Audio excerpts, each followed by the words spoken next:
What is going on, everybody? And welcome back to the Locked On Pirates or Locked On Cubs podcast, whichever one you're listening to today. I am, of course, the host of the Locked On Pirates podcast, Ethan Smith. That is Andrew Belleson of the Locked On Cubs podcast. Of course, he is also the PA announcer of Chicago Cubs games as well. So if he has a familiar voice, if you've ever been to Wrigley Field, well, that's probably why. But on today's episode, me and Andrew, of course, are going to be talking about opening day for the Pittsburgh Pirates and PNC Park on 412 Day at 412. We're going to talk about what has changed between both teams here since we last met, how the opening series for each team went, and some previews and predictions for the series as we're set. But with all that said, Andrew, how are you today, sir?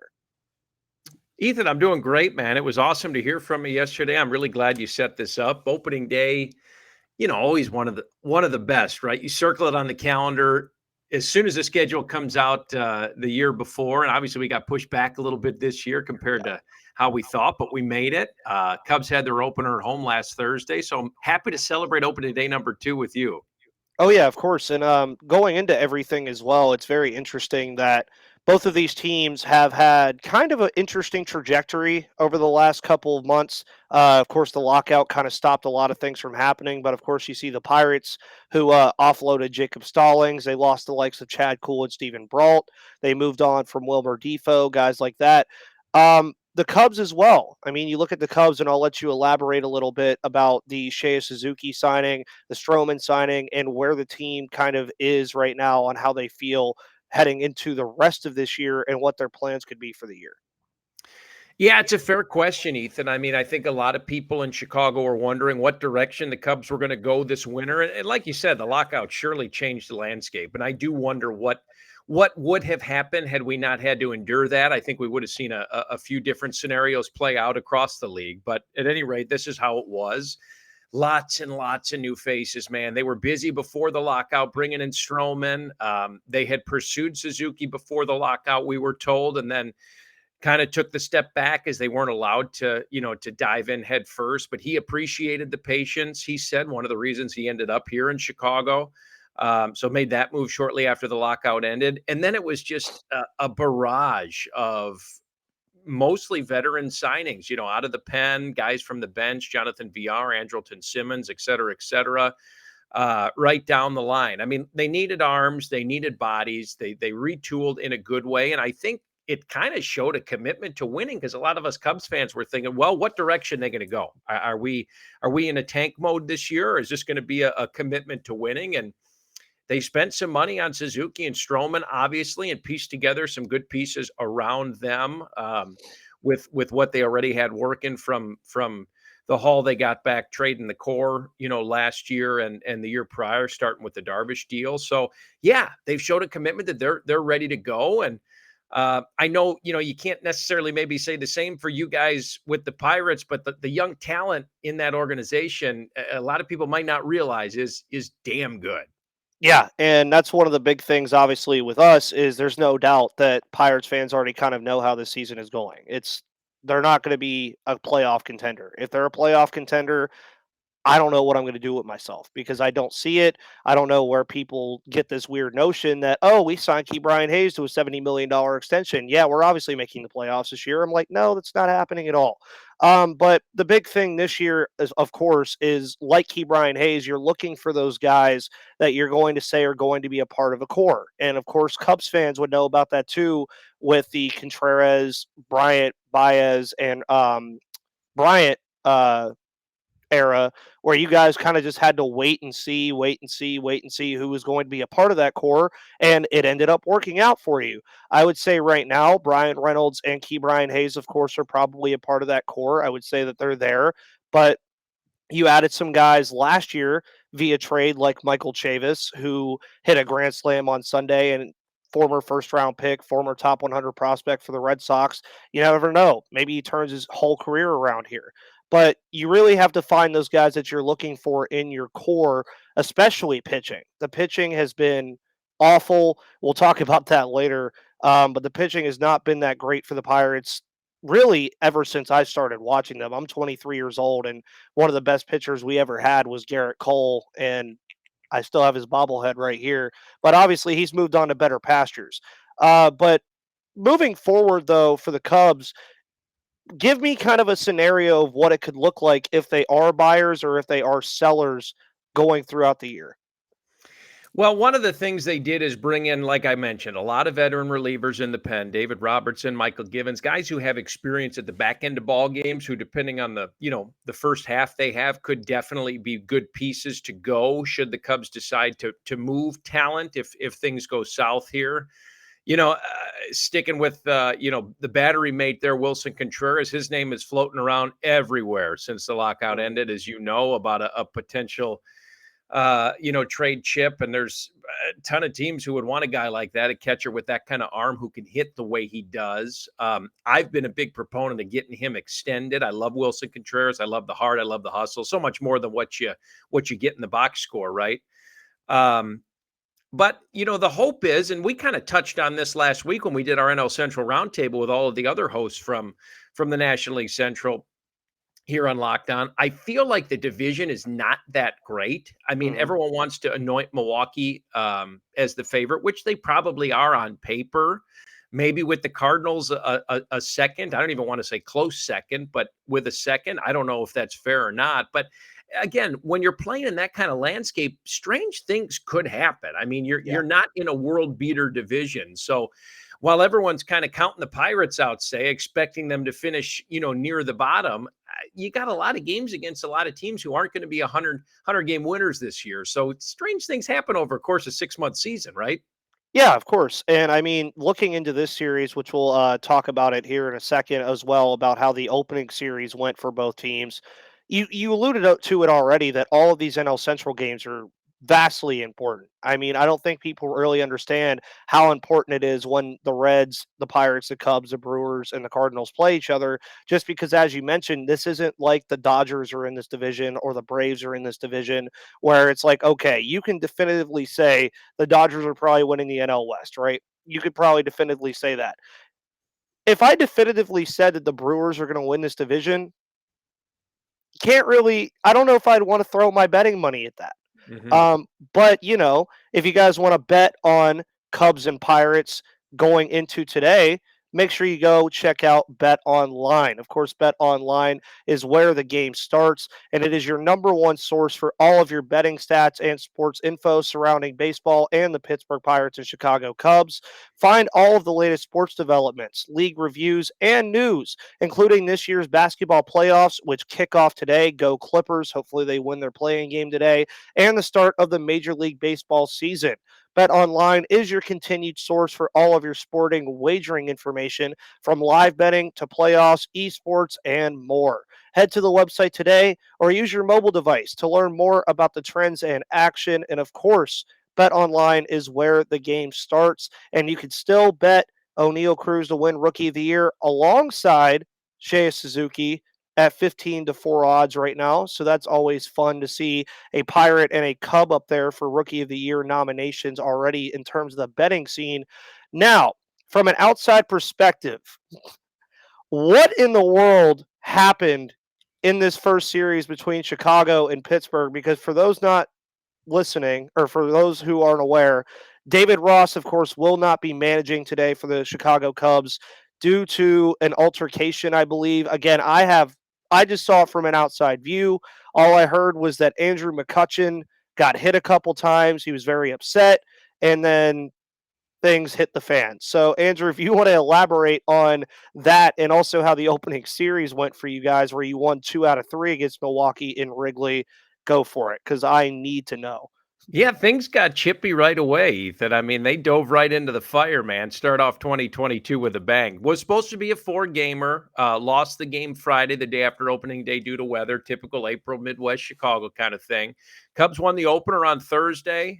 Beat Corbin Burns, which was a really nice showing. I mean, that Brewers rotation is tough, and we touched on that a Yeah. lot. It's one of the things that, if you want to anoint them the favorite, well, they sure as hell got a lot of good arms in that rotation and in the pen. So that would be a fair argument to make. But lost the game Friday, and then turned around to beat Brandon Woodruff on Saturday and roughed him up pretty good.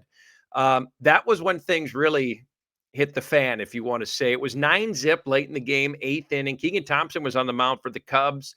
There had been a lot of back and forth. Madrigal had already gotten hit once. Contreras got hit again, and then McCutchen was up, and Thompson nailed him. Now, this is a 9-0 game already late, 8th inning.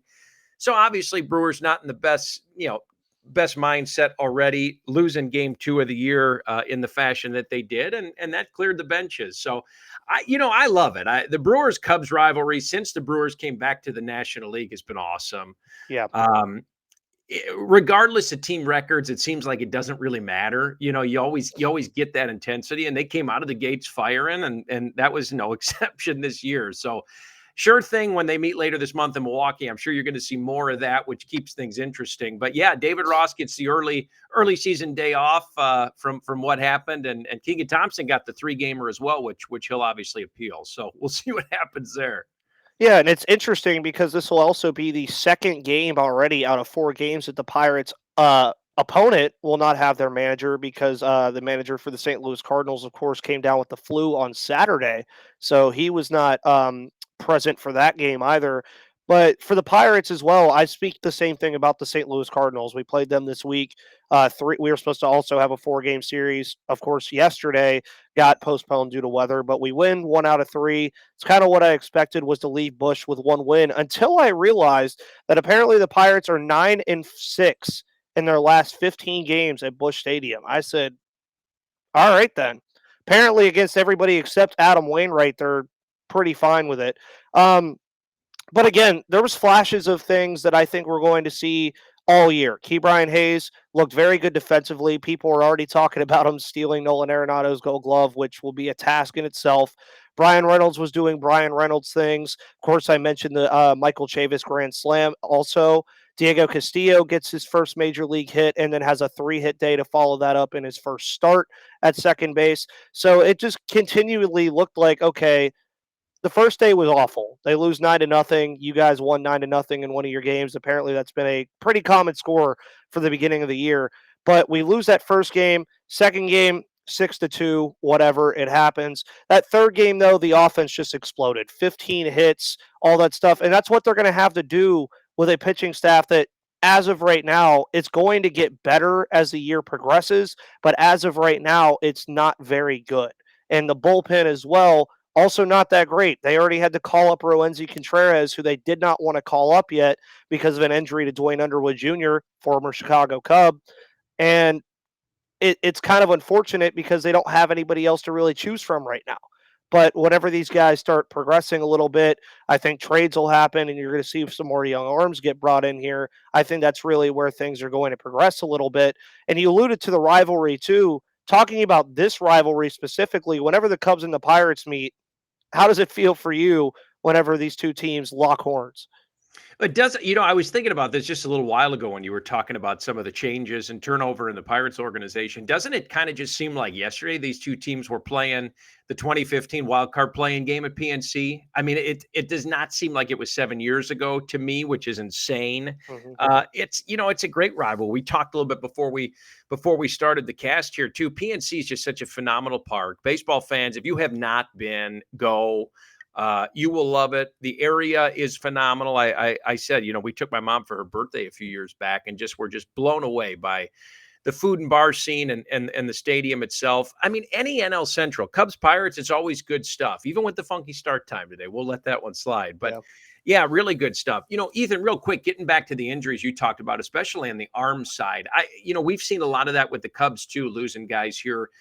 Some shorter term than others, the Wade Miley's and Alec Mills, hopefully here, should be back later this week, integral parts of essentially the rotation for the Cubs. But how much can you chalk that up to the way spring training rolled out this year? I mean, it was a shortened spring, and I know guys were prepped probably a little bit better going into spring training because they were locked out training at home. But still, I don't know, man, it's got to be tough, right?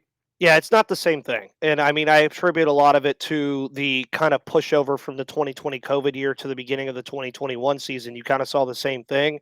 And that's why it hasn't really affected me too much to see some of these guys get hurt already. And it's not major injuries. Like, they're not getting hurt for like the entire year. It's like a back spasm here, a right arm soreness here, like just minor stuff. That's not that big of a deal. And for me, honestly, I look at it and attribute it to also for the Pirates, poor roster management. They bring in Josh Van Meter from a trade from the Arizona Diamondbacks after he was designated for assignment. Great.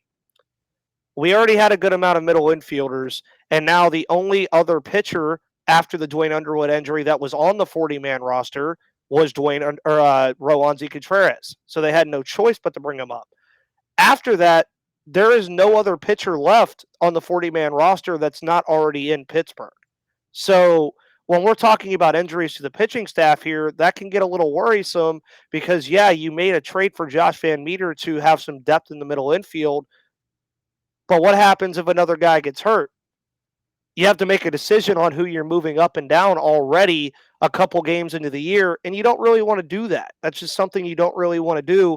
And it's not just something the Pirates or the Cubs are going to struggle with. Everybody's going to struggle with it again. Look at the Mets. I mean, Jacob deGrom, probably the best pitcher in baseball when he's healthy, but he can't seem to stay healthy. I don't know what's going on with it. And that's what I tell everybody is you look at these teams lately that have won the World Series even, like the Braves last year, the biggest thing they had was that depth with arms. I don't care about it when it comes to hitting. Hitting depth is great too. But when it comes to arms, and you alluded to what the Cubs did this offseason already as well, getting guys like Givens and and Wade Miley and some of these veterans, that's a lot to have because then once these young guys start pushing forward, like we'll see with the Cubs and the Pirates, especially in the bullpen and the starting rotation, the depth builds itself up. That's really how I feel about it, honestly. And I mean, you look at the pitching matchups that we have for this series. It's also only a 2-game series. This whole series is funky. Starting at 4:12 Eastern today on 4:12 day. Happy 4:12 day to all of my Pittsburgh people. And it's only a 2-game series, which is also very interesting in the midst of a 6-game homestand for the Pirates.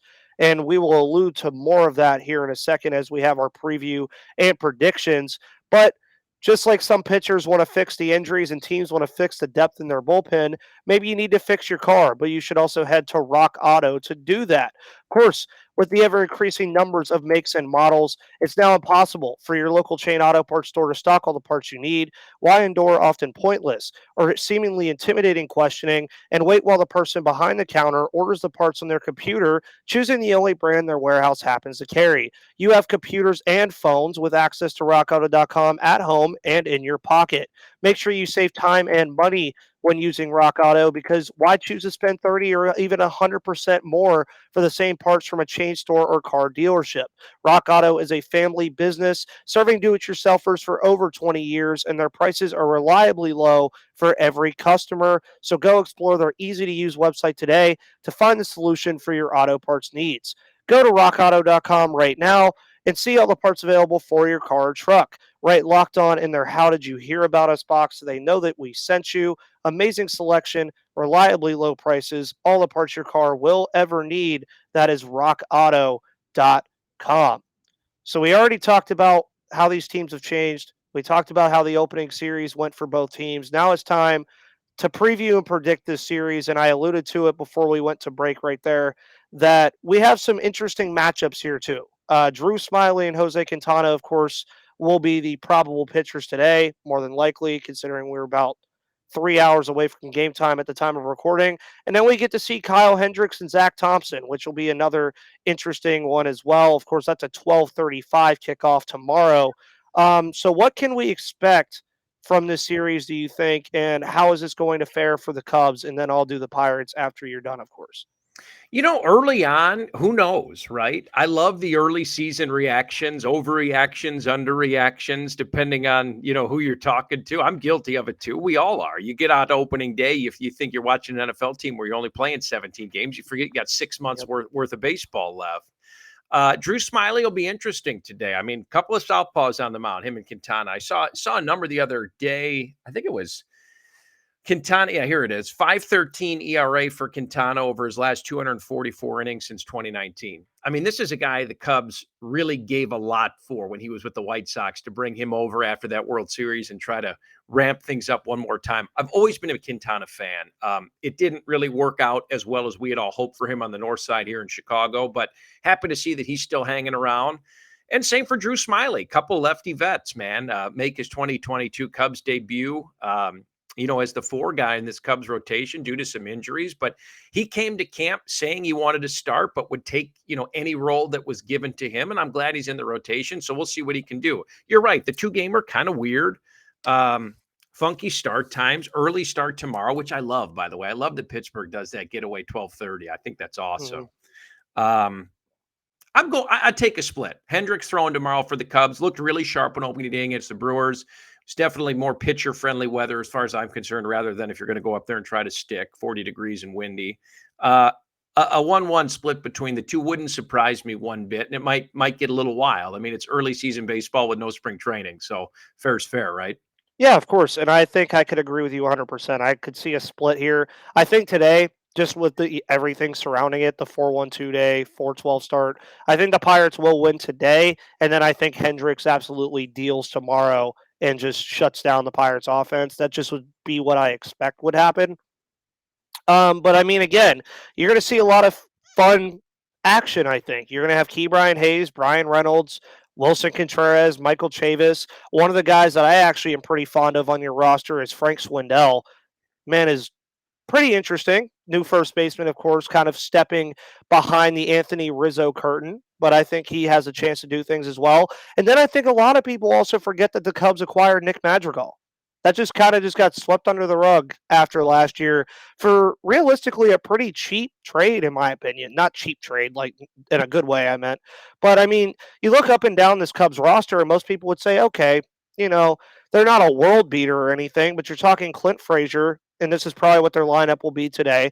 Clint Frazier, Contreras, Wisdom, Frank Swinzel, Shea Suzuki, Nick Madrigal, Hermosillo, I believe is how you pronounce that, right? Hermosillo. Yeah. Hermosillo, okay. Yep. Ian Happ, and then Nico Horner. Not a terrible lineup for all intents and purposes at all. You're over there in Chicago. And then you're looking at what the Pirates, of course, posted today. You have Ke'Bryan Hayes, Brian Reynolds, Michael Chavis, Yoshi Tsutsugo, Diego Castillo, Kevin Newman, Jake Marisnik, Roberto Perez, and Cole Tucker. So at the end of the day, neither offense is like exactly crazy, but that also gives the open door to say, maybe there's a lot of fun heading into this series where we could see either some elite pitching or we could see a lot of offense, and it wouldn't surprise me either way. But I do agree with you 100%. I think the Cubs come out of this series 3-2. I think the Pirates come out of this series 2-3 before they move on. And any betting predictions, if you're into that stuff, anything that you could think that might happen for the Cubs fans to go win some money on BetOnline? What's the line at? Do you know what it is right now by chance? I didn't even look since yesterday, and I'm sure it's changed.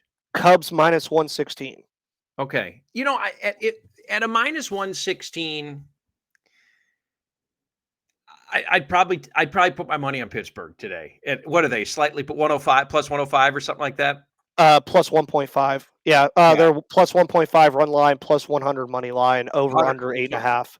Even on the money line. Like you said, opening day, you got a guy who hasn't thrown much and Drew Smiley opposing them. And I hope I'm wrong here, obviously, but there's the value there, I think, is on Pittsburgh. I wouldn't want to lay too much juice behind Smiley. Again, I hope for good things, but I think if I was going to throw $100 or whatever on today's game, I would definitely side with Pittsburgh. What about you?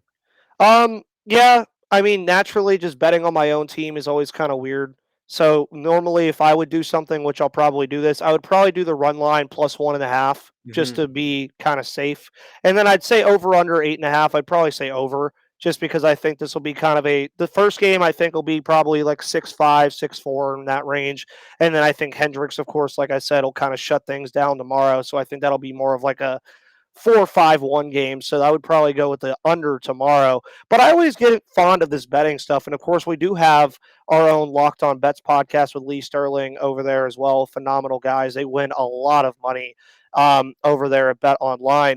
But any other final predictions for this series outside of the betting, outside of everything? Do you think Shea Suzuki is going to hit one into the Allegheny or anything? I hope he doesn't. But how do we feel about just anybody in particular that you think will have a nice 2 games here in Pittsburgh? Well, I'm going to focus on the team as a whole. And back to Suzuki, I've got a sandwich better too with a good friend who used to work in the Cubs organization on Suzuki's April. And I thought he was going to have a really good April. So I hope he continues the Mhm. hot streak he's on from that home stretch in the first 3 games, because I'd like to have a free dinner and a cocktail or two. But this is interesting. I saw this yesterday. Last year, Cubs and Pirates, 19 games against each other, obviously. Cubs were 14-5 against Pittsburgh. But get this, they only outscored them 91-77 in run wise. And if you do the Pythagorean equivalent to that, comes out to an 11-8 record. 8 of the Cubs' 14 wins over Pittsburgh last year were by 1 run only. And then the Pirates beat the Cubs 8-2 once and 7-1 another time. So super skewed statistics there. You think you beat a team 14 out of 19 tries, you really handled them, but you didn't. And Mhm. this, again, more of the same. You see these NL Central Division teams so often that it is a dogfight, regardless of roster and regardless of talent sometimes. So I think today, I'm with you. I would not be surprised to see Pittsburgh come out humming on opening day. A lot of question marks with Smiley, as he hasn't had the body of work in the last year or so that we'd like to see, but he's back out there after rehabbing and fully healthy. So Of course. And for all of the Locked On Pirates and Locked On Cubs listeners, of course, thank you for making me and Andrew your first listen of the day every single day here on the Locked On Pirates and Cubs podcast. Of course, at the bottom of the screen, you can see my Twitter, MVP_Ethan. To the right of your screen, you can see Andrew's Twitter at Chicago Cubs PA. Of course, me and Andrew have 5 episodes a week coming at you every single day, all the way through, I believe, December. So that'll be fun, having a bunch of content to talk about. Pirates Cubs, 4:12 Eastern time start. Drew Smiley versus Jose Quintana, 2-game set. Everybody heading to PNC today, have a phenomenal time. I already saw a lot of you guys telling me you were going to be there. So everybody make sure you have a phenomenal time. Hopefully the weather is good up there as well. And me and Andrew will see you guys on the flip side.